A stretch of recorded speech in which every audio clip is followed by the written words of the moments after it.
Statele Unite vor o schimbare în emisfera sudică. După ce la începutul anului l-au arestat pe liderul din Venezuela, presiunea s-a mutat acum asupra Cubei. Faptul că regimul comunist cubanez permite în continuare Rusiei și Chinei să-și facă simțită influența în America Latină nu este pe placul administrației Trump, așa că a impus o blocadă asupra importului de petrol, iar acum cubanezii sunt în pragul unei crize umanitare de proporții. Stăm de vorbă cu Alexandro Rodriguez Salazar, ambasadorul Cubei la București, despre soluțiile care sunt pe masă.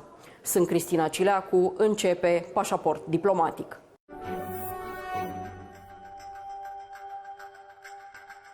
Alexandro Rodriguez Salazar, ambassador of Cuba to Bucharest, welcome to Diplomatic Passport. Thank you so much for having me. Cuba trăiește acum o provocare la fel de mare precum criza rachetelor cubaneze din vremea războiului rece. Administrația Trump a impus o blocadă asupra importurilor de petrol și insula rămâne rapid fără resursele care îi asigură traiul zilnic. Asta afectează, desigur, situația politică și economică a celor 11 milioane de cubanezi. Țările latinoamericane sunt de asemenea amenințate de Donald Trump cu tarife dacă încearcă să exporte combustibil Cubei. Casa Albă consideră regimul comunist de la Havana o amenințare extraordinară pentru Statele Unite și acuză colaborarea cu adversari periculoși, printre care Rusia și China. Ca întotdeauna când ideologiile politice se contrazic, populația este prima care suferă. Săptămâna aceasta, președintele american a fost de acord ca o serie de importuri mai scăzute de petrol să fie deblocate pentru Cuba. Dar a pus o condiție, să fie folosit doar pentru nevoile populației, pentru a se evita o criză umanitară. Ambassador, there is a humanitarian situation crisis in Cuba because we see United States putting a lot of pressure on your country, and the question is, why do you think United States is doing this to your country in order to change the regime, or what's the reason? Well, that's what they have claimed. I mean, they want to put us on our knees. That's why they are making a lot of pressure to decrease the quality of life in Cuba. Yes. But what does it mean to decrease the quality of life in Cuba? You can feel it in the simplest things in life. I mean, a lot of hours without electricity. You can, depending on the region of the country, you may have 14 hours without electricity. Other places you have 3 hours with electricity.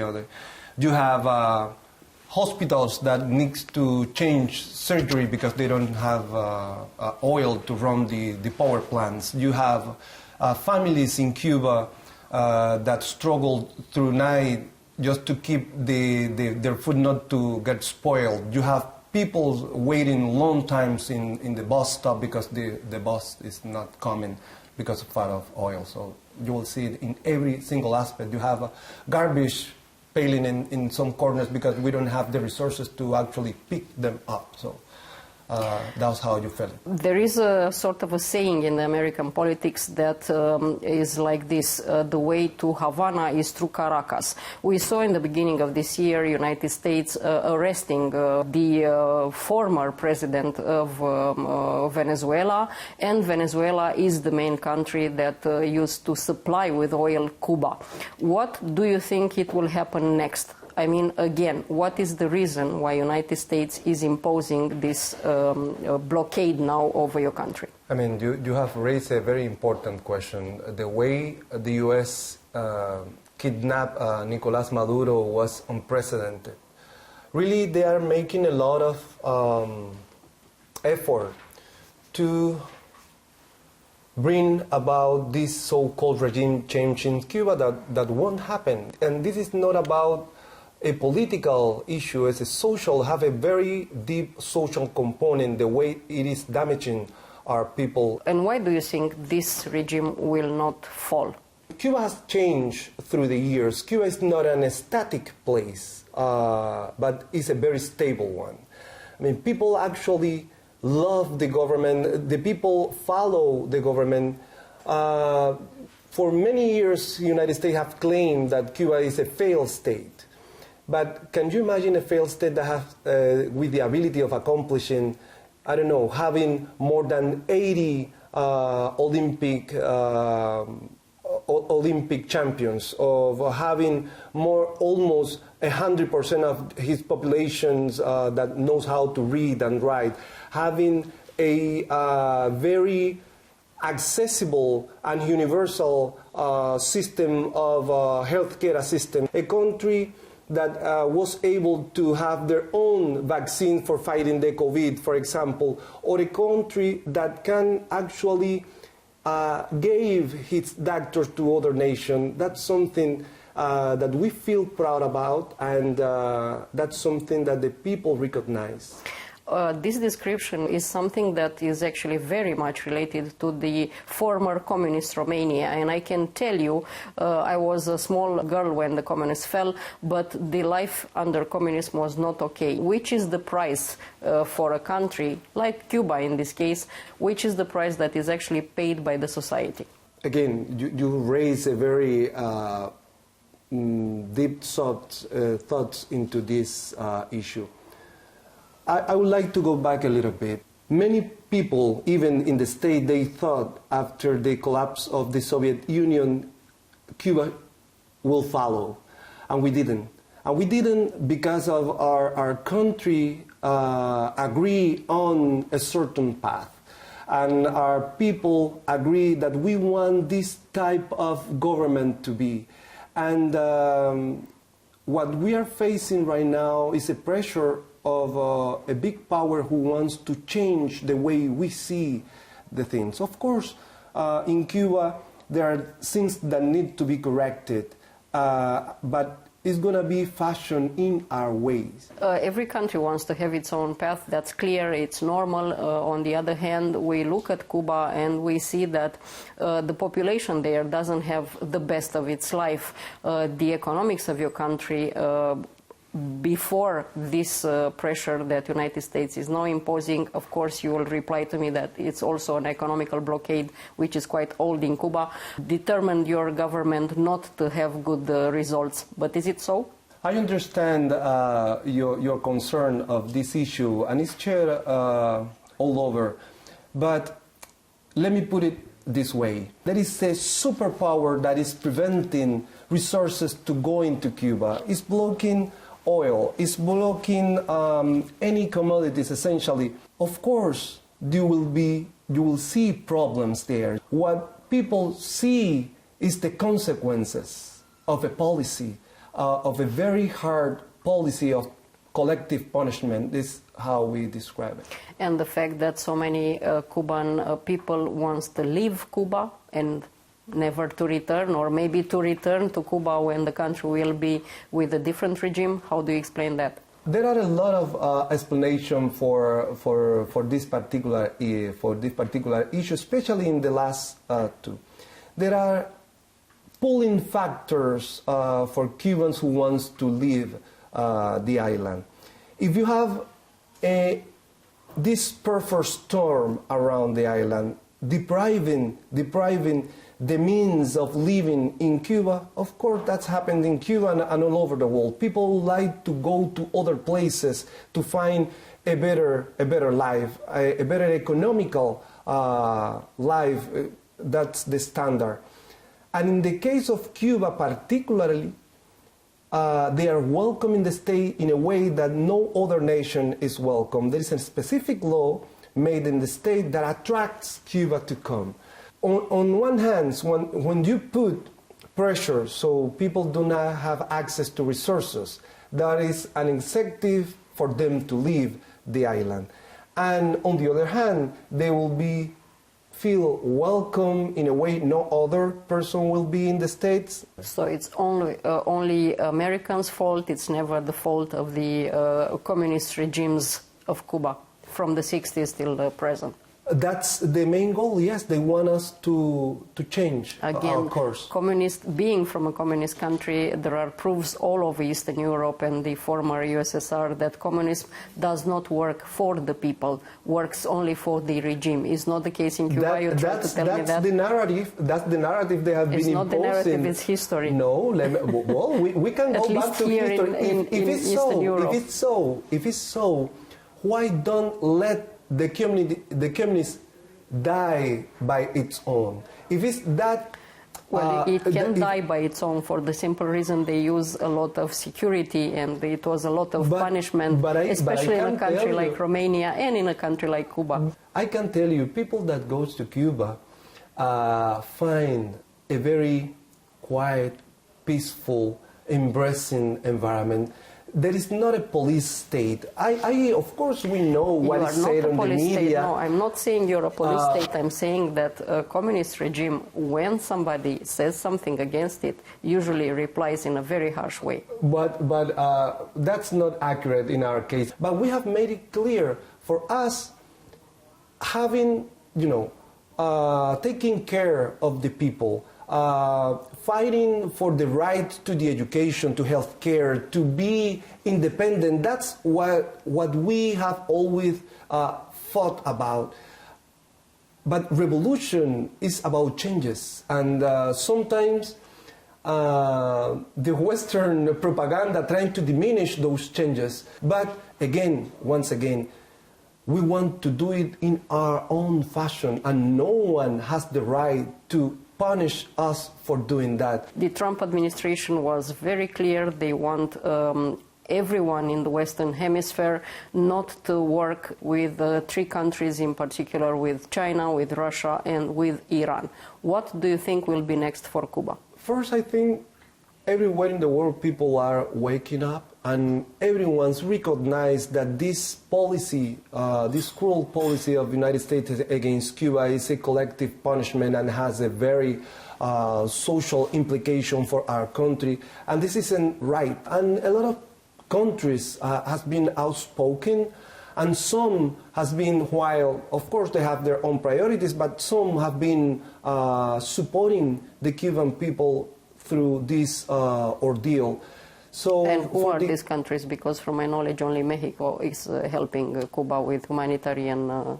Mexico has helped, China has helped, Vietnam has helped, a lot of organizations, also a lot of organizations here from Europe, from Spain, from Italy. Yeah, but it's humanitarian help. It's normal to be like this because, as I said, everybody recognizes that Cuba is through a humanitarian situation. Cuba has always put politics aside in terms of helping others, because solidarity is a fundamental base for our foreign policy. And I think people is seeing that and is giving back that solidarity to Cuba. Colombia has been also outspoken in these regards. So I like to think, seeing the future, that everyone will realize that it's not okay, and everyone will raise their voice. But do you think that people in Cuba will raise their voice considering the situation that is getting worse and worse against United States or against your own government? Cuba is a resilient country, and that is our people. We want to, of course, we want economical prosperity.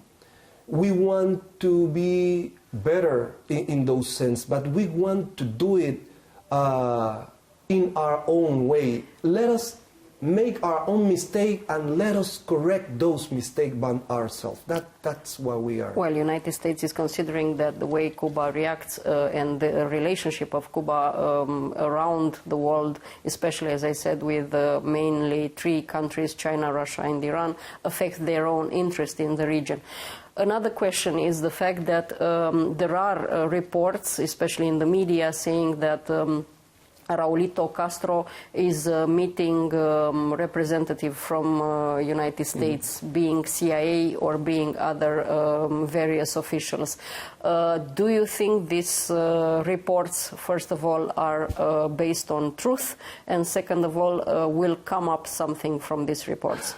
The United States simply doesn't have the right to tell us, because we are an independent country and a sovereign one. So it is our call to decide whether we you said that already a few times in this interview. And we have learned through the years and not to trust a little bit on what is said in the U.S.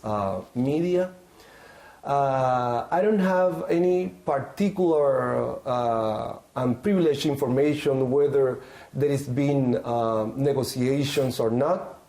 Our Minister of Foreign Affairs has denied those allegations. But I will tell you this way. We've always said that we are ready to have a deep dialogue and debate with the United States. We have diplomatic relations with the states, and this is our position, based on mutual respect and the recognition that we are an independent state. I don't think the United States wants to occupy Cuba or to leave it without sovereignty. On the other hand, why do you think other countries in Latin America do not raise their voice when it comes to this current situation in Cuba? I think that there is a deep understanding throughout Latin America of the humanitarian effect of the U.S. policy towards Cuba. And even though they have their own priorities, Cuba remains pretty much engaged with every country in the region. So we do have a very good relationship with them. Yeah, but nobody raised the voice against what's happening now. Most of the people, probably they feel threatened. That's the effect. That's something that we need to discuss. The executive order of Trump in January is meant to threaten third countries. We have been talking about this territorial side of the U.S. policy. It's not only punishing Cuba, that's why we call it blockade. So they are preventing others the right to have a normal relation, economic relations with Cuba. So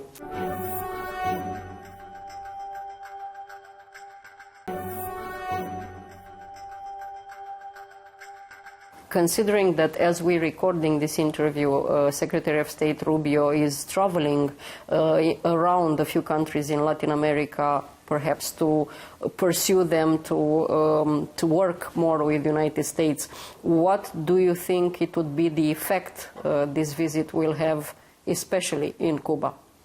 Well, I cannot anticipate the end result of the visit. Of course, he will make he'll push hard as he's been doing.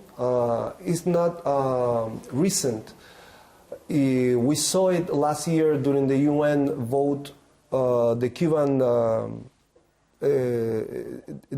vote in the UN against the blockade, the Cuban resolution. So we expect that he's going to continue doing so, and I hope that the countries through the region will keep their grounds in terms of the type of relation that we have with them. So that's what we expect. And when it comes to your classical friends, because you consider them friends, and as you said, it's a sovereign country after all, it's your right. I'm talking mainly about Russia and China. What do you expect as a Cuban official from this country? Well, Cuba and with China and Russia, we have a very deep connections, and they have been a tremendous assistance, especially in these times when the U.S. tried to stop us essentially from breathing. They'll and they have been outspoken but they in didn't their support. do much. They didn't do much in the case of Venezuela, for instance. Do you think it would be different in case of Cuba? What I think is that Cuba, on the first, Cuba realized in its own capacity to keep going and to live, and of course we recognize all the effort. China, Russia, that has their own problems, to deal with. But we recognize that we really appreciate all the assistance they are giving to us in this difficult moment. Well, Ambassador, I hope Cuba will get over this difficult moment, and we are not going to witness a humanitarian crisis in the true sense in your country. Thank you for this interview. Please, thank you for this opportunity and the honesty and granting us the opportunity to express our point of view.